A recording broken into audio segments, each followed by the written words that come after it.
नांदेड दक्षिणचे आमदार आनंदराव तिडके बोंडरकर आपल्याबरोबर आहेत. ते पहिल्यांदाच आमदार झाल्यानंतर त्यांची दुसरी वारी खरं तर पंढरपूरमध्ये आहे. काय सांगता तुम्ही, दुसऱ्यांदा पंढरपूरमध्ये झाला आमदार झाल्यानंतर आज फिरला सगळ्या पंढरपुरात, कशा सोयीसुविधा वाटते? सर्वप्रथम मी विठुरायाला साकडं घालेल. मी काल वारी पण केली, वारीमध्ये गेलो, ज्ञानेश्वर माऊलीच्या पालखीचं दर्शन या ठिकाणी घेतलो आणि लाखोंच्या संख्येने वारकरी या ठिकाणी वारीमध्ये दर्शनासाठी या ठिकाणी आलेले आहेत. अतिशय आनंदाची वारी खरोखर आहे. मलाही आनंद या ठिकाणी झालेला आहे.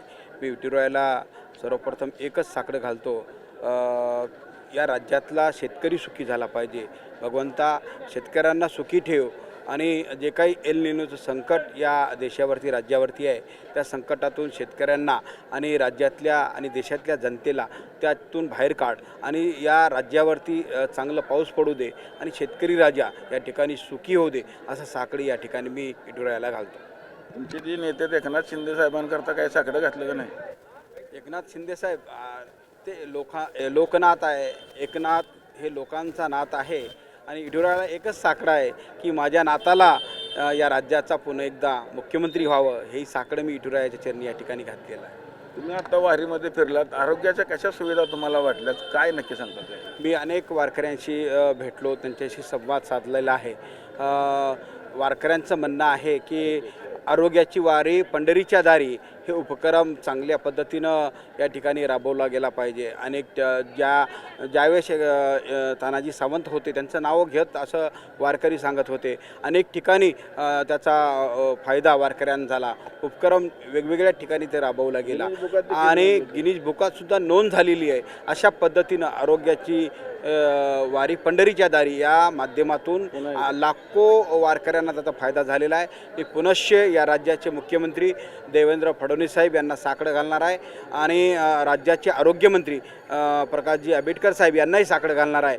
पुन्हा ते वारी या ठिकाणी चालू करून जे काही वारकरी लाखोंच्या संख्येने पंढरपूरमध्ये येत आहेत, वारीमध्ये येत आहेत, त्यांच्या आरोग्याचा विचार करून ही वारी विविध ठिकाणी ती राबवली गेली पाहिजे.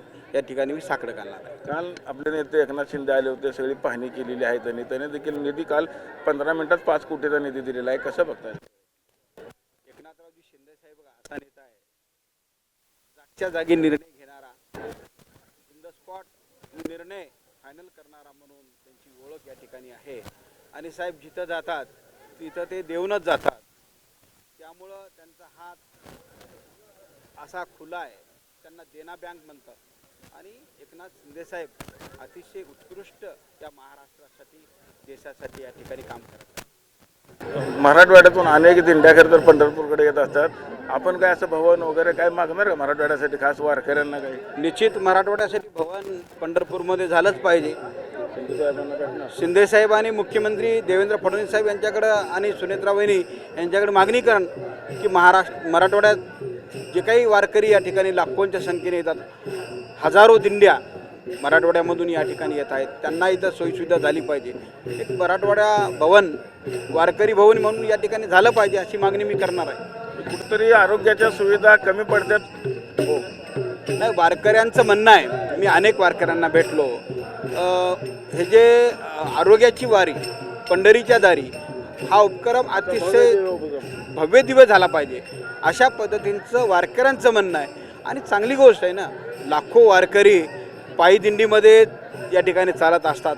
आपण जर चालत 2 किलोमीटर चाललं तरी आपल्याला या ठिकाणी कंटाळा येतो, परंतु आळंदी ते पंढरपूर अशी वारी करणारे वयोवृद्ध वारकरी असतात. अनेक वर्षापासून ते वारी करतात. त्यांना आरोग्याच्या सोयीसुविधा मिळाल्या पाहिजे. यासाठी आरोग्याची वारी पंढरीच्या दारी हा उपक्रम मोठ्या प्रमाणामध्ये आताही चालू आहे, परंतु यापेक्षाही चांगला उपक्रम या ठिकाणी राबवण्याची गरज आहे. मी निश्चित मी मुंबईमध्ये गेल्याच्यानंतर मुख्यमंत्री आणि दोन्ही उपमुख्यमंत्री आणि आरोग्यमंत्री यांच्याकडे मी मागणी करणार आहे. आपण बघितलं असेल की 2 वर्षापूर्वी जो बंद झाला होता आरोग्याची वारी पंढरीच्या दारी, हा जो भव्य दिव्य कार्यक्रम होता, त्याच पद्धतीचा खरं तर आरोग्याच्या सेवा या भाविकांना मिळाव्यात अशी मागणी खरं तर आमदार तिडके यांनी केलेली आपल्याला पाहायला मिळत आहे. पंढरपुरातून कॅमेरामॅन विनोद सर, रवी लवेकर, TV9 मराठी.